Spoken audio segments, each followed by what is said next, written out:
Okay, so I'm recording a series on one of the biggest bags of wind I've ever encountered in terms of war hoaxers and liars.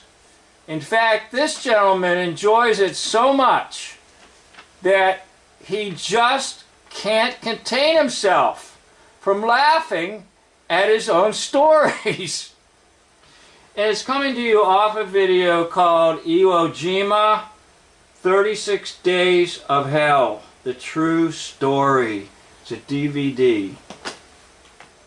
Let's join this enjoyable liar. Anyway, the captain, I was on the radio with him. I was telling him what was going on, and he says, can you use a half-track? Half-track's track vehicle that has a 75 millimeter. Yes, send it up.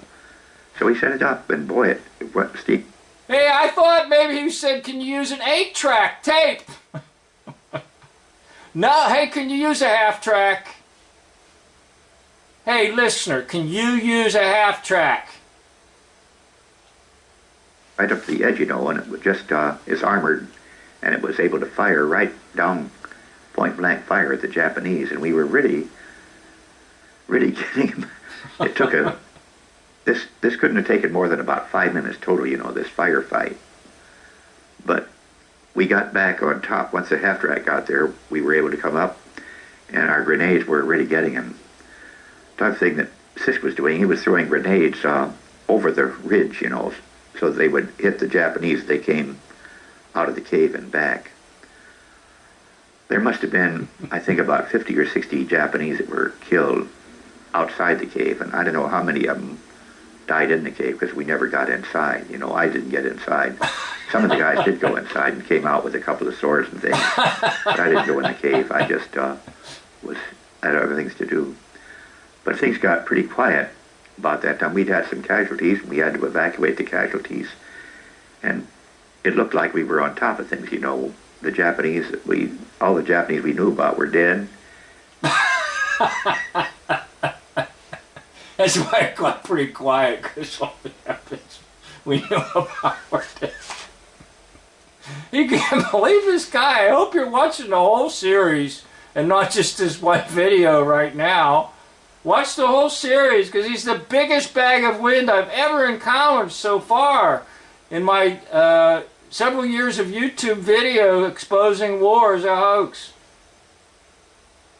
And the cave was silenced, and we thought we were in pretty good shape. You know, we'd lost half a dozen people, but most of them wounded, not killed. And I was standing there talking about 50 feet from the cave with a couple of the guys.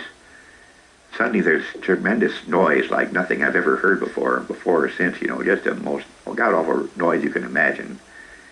I turn around and I see this hillside where the cave was, you know, just rising up in the air, just going straight up, you know, and I thought, my God, you know, rocks and boulders, big boulders. And so then it starts to fall, you know, it goes out like a mushroom cloud and begins to fall. And so I hit the deck. There's nothing else to do. There's no place to hide. I just hit the deck, you know, and all this stuff began to land on my back, you know. And I thought, my God, I'm being buried here. So some of it hurt, you know. But I was lucky again, because if I'd been a few feet farther out, the biggest rocks would have hit me. That explosion killed quite a few people. Were killed by the size of the biggest rocks, you know. We had to dig them out.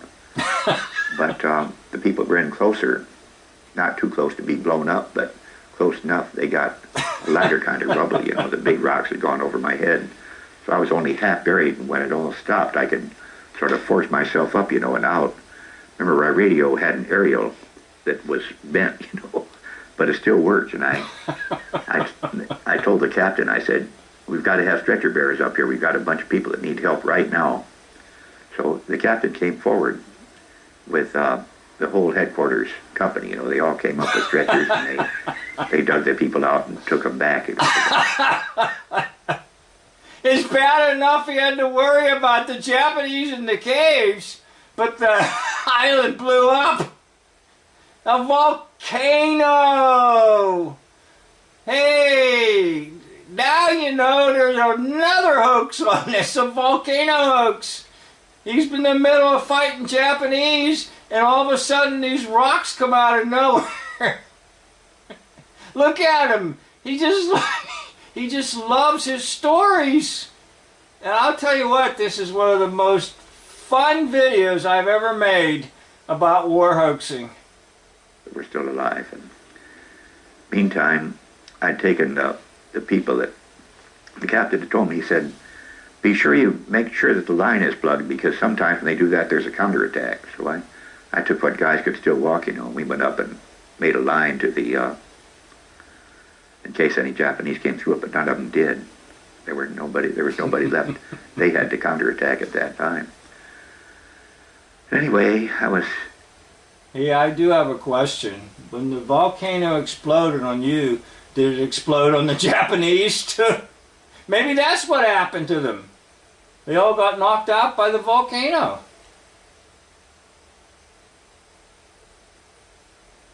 Kind of shook, you know. Everybody was kind of shook. But, and I didn't mention that during this firefight, I had a hell of a time keeping in touch with the captain by radio, you know. I was just involved in the firefight, you know, trying to shoot. And Yeah, the only thing he's shooting right now is bull. He's trying to shoot a gun, talk to the captain on the radio. He just recovered from the volcano exploding. And don't forget, if you watch the other video, the Japanese liver that flew out of the cave.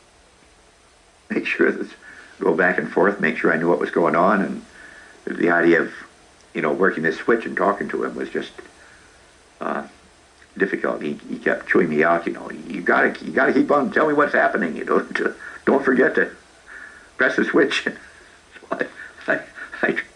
Okay, so I'm going to end this here, but I'm having so much fun. I'm doing a whole series on this one interview with this one dude who really enjoys lying and making up stories that are so unbelievable that he himself cannot contain his laughter. End of video.